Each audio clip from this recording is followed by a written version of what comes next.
Hi, I'm Dr. Kulreet Chaudhary, and today I want to talk about reframing the way that you look at New Year's resolutions.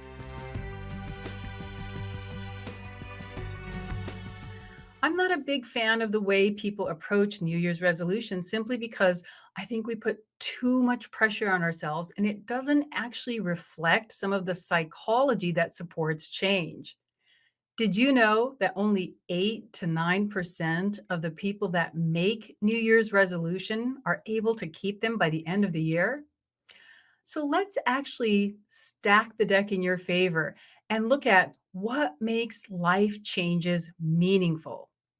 First, it needs to be done in small steps rather than making a giant New Year's resolution and insisting that you meet all of those goals within the first few days or weeks of the new year, break them up over the year so that you actually ensure your success with every small step.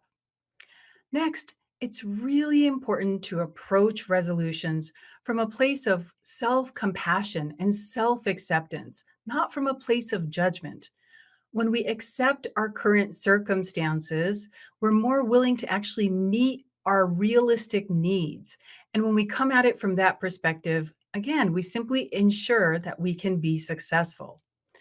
And finally, it's so important to fully embrace your current circumstances. And from my perspective, that means understanding where your dosha is, what areas are out of balance, and also taking into consideration the impact of the seasonal effect on your dosha. That way, you can make resolutions that are in alignment with what's right for your body. And you're selecting behaviors that are also in alignment with the support of the current season. Now, let's take a look at a common New Year's resolution: weight loss. So, how can you approach this common New Year's resolution of weight loss from a place of wisdom and self compassion rather than pushing and forcing your body against something that it's not ready to overcome? Let's go through each of the doshas and some of the common pitfalls for weight loss associated with them. So for a Vata dosha, don't starve yourself and over exercise, which is a common mistake that the Vata dosha makes when it starts to gain weight. If you over exercise and starve yourself, you'll actually aggravate Vata. And one of the ways that the body balances too much Vata is by increasing Kapha. When Kapha goes up, weight naturally goes on. Instead, start to do some things that are Vata friendly to first reduce the Vata imbalance. And as you begin to do that, the associated weight resulting from the associated Kapha imbalance will naturally begin to go down. If you're predominantly a Pitta dosha, a common pitfall that they make is by jumping into intermittent fasting with too much gusto. Now, I'm a huge fan of intermittent fasting, but from a Pitta perspective, if you starve yourself during the day, you're actually going to aggravate that Pitta imbalance even more. A much better way to approach intermittent fasting for Pitta is simply by eating only during the hours that the sun is out. That means from sunset to sunrise, you do your intermittent fasting during those hours. But while the sun is out, you eat normally. And then finally, for kapha, kapha oftentimes really judges its inability to lose weight because kapha naturally holds on to weight. So oftentimes people who have a kapha imbalance will try to jump into something and then they're not able to maintain it because of the natural lethargy that can be associated with a kapha imbalance. And sometimes kapha out of balance can result in depression as well. So rather than trying to push through that feeling of lethargy and depression, again, show yourself some self compassion and take the steps to first lower kapha that don't require heavy exercise. Work through that lethargy by boosting your metabolism, taking herbs that help with the depression, And then once kapha starts flowing, then go ahead and begin the exercise program when you naturally have the support of your body and mind.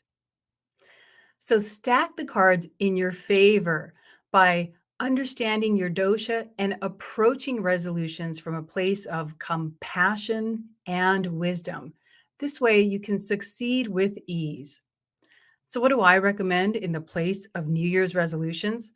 I actually recommend seasonal resolutions throughout the year. What this means is at the beginning of each season, you can actually take a look at what are your goals for the upcoming months. This helps you to achieve your year long goals in small seasonal chunks. So, what will I be focusing in January 2022? Well, it's kapha season. So for me, I'm going to be preparing for my annual detox, which typically happens around February or March. So my to-do list for my New Year's resolution is really looking at all of the things that I need to do to make sure that I have a successful detoxification.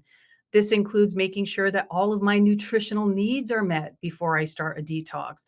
It also means that I've made enough room in my schedule so that I can do my detox with ease rather than pushing my body and mind going against a hectic schedule. It also means actually choosing a detox program. So, for those of you who want to join me for my spring detox, this would be a great time to start looking at all of the different detox options out there. And then finally, it also means just getting all of the supplies ready.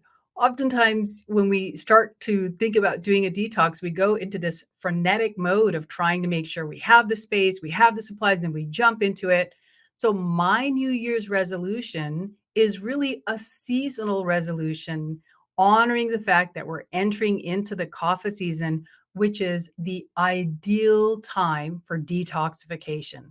And that's how I would recommend you make every New Year's resolution in these small chunks with an idea of what your dosha needs are, as well as an appreciation for the season in which you'll be entering. I'm Dr. Kulreet Chaudhary, and thank you so much for joining me today in helping to reframe our ideas about New Year's resolutions for a more successful year. I'm wishing you health and happiness as we enter into 2022 together.